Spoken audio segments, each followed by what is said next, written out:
Ini siapa yang punya mekanisme sosial seperti ini? Begitu sampai di makam, rukun, nggak ada makam kelahi, rukun semua, satu pojok. La ilaha illallah, la ilaha illallah, la ilaha illallah. Ini belum selesai, pojokan sudah sallallahu ala Muhammad sallallahu alaihi wasallam. Nggak ada yang gantian gitu, yang enggak, biasa aja. Pojoknya lagi udah ila kadratin Nabi Mustafa lo kamatin shollallahu alaihi Fatihah. Satu bis lagi duduk di pojok ngawiti ingsun. Sebelah lagi pojok ibadallah rijalallah akhizuna li ajlillah wa kunu aunana lillah azanallah bifadlillah. Satu lagi datang nggak banyak orang, sendirian, rawapi gitu. Tiba-tiba kemudian semua orang curiga, jangan-jangan ini copet gitu lah. Malah akhirnya buka jaketnya, put, ada speakernya, rombongan dari Cikarang ditunggu di bis. Mekanisme sosial seperti itu yang merukunkan semua orang. Siapa yang punya kalau nggak santri, kalau nggak Nahdlatul Ulama.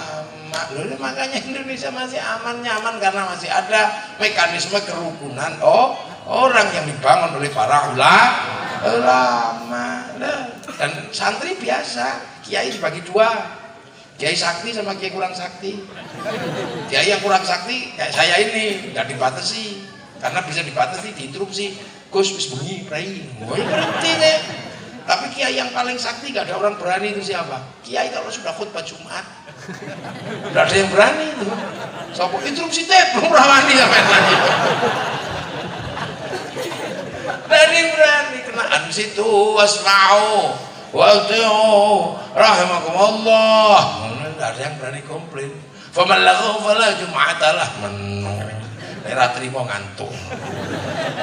Nah itu kiai paling sakti ya kalau sudah khutbah Jumat. Makanya biar nggak ngawur kalau khutbah, suruh baca teks sama dikasih tongkat. Makanya kalau baca teks ya tenang, kita Allah. Lepas teksnya, sebelum dipasangin bubar itu teksnya.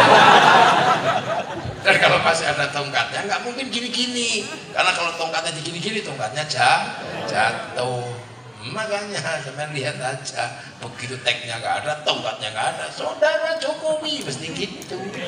Makanya kalau nyari yang produk gitu-gitu, cari aja lihat tongkatnya ada nggak masjid. Ini, jadi makanya orang di Indonesia ini bisa merasakan betul, ya karena cara-cara seperti ini yang sangat sederhana. Begitu itu mulai diudik-udik, mulai diganggu dengan alasan itu tidak ada di zaman Rasulullah, ya sudah mulai lihat, mulai ada sengketa, ada perbedaan, ada perpecahan, dan harus diuji. Cara-cara seperti itu sudah membuat kehancuran di Timur Tengah. Yang sini biarlah dengan cara ulama yang santun, dalam konsep ra'iyah, dalam konsep musyarakah, dalam konsep musyawarah. Untuk apa? Untuk mendiami wilayah tinggalan para wali demi tegaknya negara kesatuan Republik Indonesia. Makanya santri itu kalau sudah urusan kebersamaan nggak pernah mundur. NKRI butuh bendera bersama, ya itu dulu bendera itu.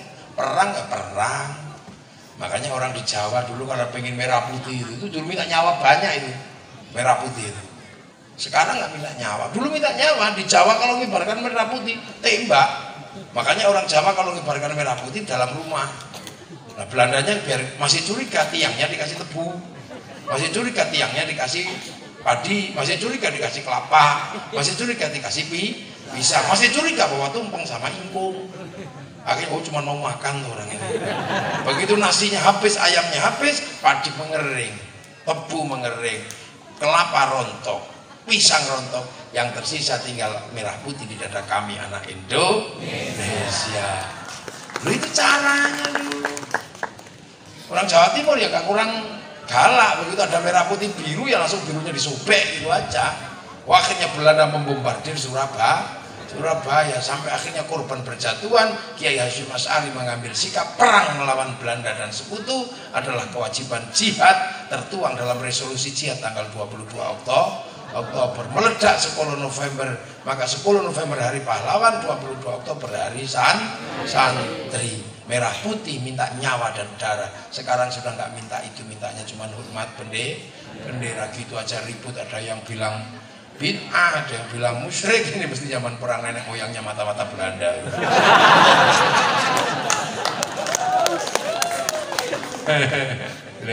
Ini kan punya. Loh, akhirnya kita merasakan sekarang jadi orang Islam paling enak ya di Indonesia, yang gembira, nyaman, kumpul bersama yang lain, bersatu dalam perbedaan, luar biasa.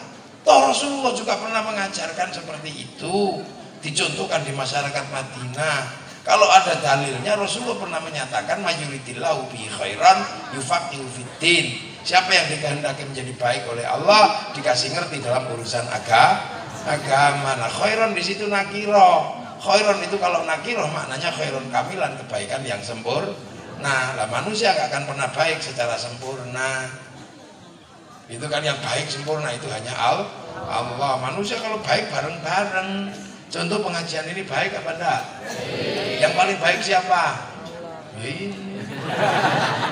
Iya. Kalau pengajian ini baik, yang paling baik ya kiainya. Makanya yang namanya orang baik minumnya degan. Masih ada ini. Oh, masih ada duduknya. Duduknya beda sama Kiai Hatim ya. Punya saya lebih empuk.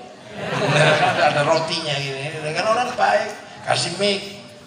Duduk begini-begini juga nggak apa-apa, orang baik. Tetapi karena baik itu nggak bisa berdiri sendiri, maka saya nggak boleh mengatakan yang paling baik. Karena saya baik terlihat di sini karena diundang sama Kiai. Kalau Kiai Hatim nggak undang saya, nggak kelihatan di sini. Nah kalau saya gitu baik mana saya apa beliau? Ya nggak bisa, saya nggak datang, beliau juga jelek pengajiannya.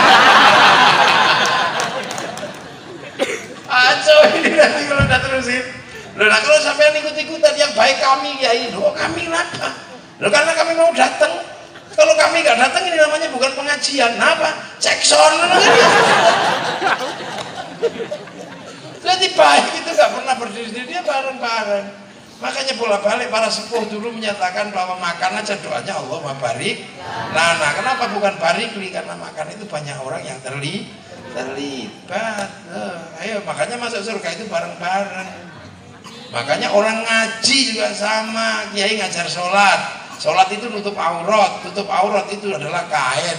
Kiai nggak bisa mikir urusan kain itu urusannya pabrik, kain diurus sama Cina. Dia mau ngomong. Kiai ngajar wudhu sekarang pakai air itu urusannya sanyo sama pipa. Wudhu diajarkan Kiai, pipa sama sanyonya urusannya Mas Pion. Ayo, Kiai ngaji pakai mobil, suku cadangnya urusannya Aisin. Ya itu namanya kehidupan. Kiai ngajar ngaji, diajari haji ke Baitul Haram, ke sana pakai pesawat. Yang haji orang Islam, pesawatnya diurus Yahudi. Kalau Yahudi mati semua, kita pergi ngaji renang. Itu makanya kita kadang nggak mikir. Jadi hidup itu biasa-biasa aja, bersama yang lain bareng. Ini aja yang bikin ya siapa plastiknya. Yang paling halal itu di sini tuh ya ini. Degan. Tapi ada sedotannya ini. Dan gitu. Loh ya, tapi kalau pakai sedotannya nggak bisa, gimana caranya? Sedotan yang bikin Cina. Terus ini pelato-pelato pakai golok terbuat dari pir mobil buatan Jepang. Kalau mau yang paling halal dan paling murni sekarang ada danutan mangapong.